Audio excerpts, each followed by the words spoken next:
శ్రీమతే రామానుజాయ నమః. ఈరోజు మంచి మాట ఏంటో చూద్దాం. దేవుడి దుకాణం. దేవుడు ఒక దుకాణం తెరిచాడట.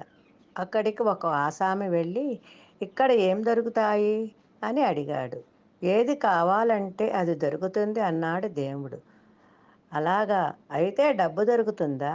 చెప్పానుగా దొరుకుతుంది. మరి మనశ్శాంతి దొరుకుతుంది. ఆరోగ్యం అది దొరుకుతుంది. సుఖం ఊ తలూపాడు దేవుడు. ప్రేమ దొరుకుతుంది కాస్త విసుగ్గా చెప్పాడు. సరే, అయితే గెలుపు దొరుకుతుందా? చెప్పానుగా అన్నీ దొరుకుతాయి. నీకేం కావాలో చెప్పు ముందు. ఇంకా క్యూలో చాలామంది ఉన్నారు. ఓ, అయితే నాకు సక్సెస్ఫుల్ లైఫ్ కావాలి.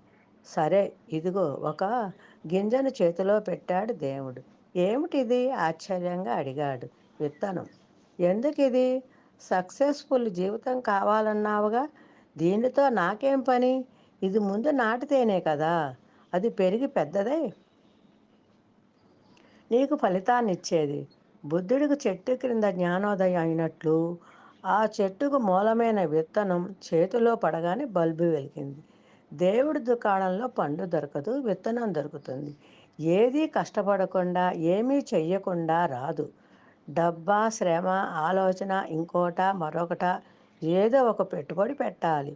ఏది నాటితే అదే కాస్తుంది, కానీ ఖచ్చితంగా కాస్తుంది.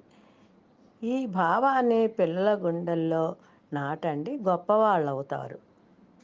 అంటే చిన్నతనం నుంచి పిల్లల మనస్సుకు హత్తుకునేలా మంచి కథలు చెప్పటం, అందులో ఉన్న మంచిని వారి హృదయాల్లో నాటుకునేలా పెద్దలు చేసినట్లయితే వారు గుణవంతులై మంచి పౌరులుగా మారి గొప్పవాళ్ళు అవటమే కాక వారు ఆ దేవుడి దుకాణానికి మంచి విత్తనాలు పంపిస్తారు. జై శ్రీమన్నారాయణ.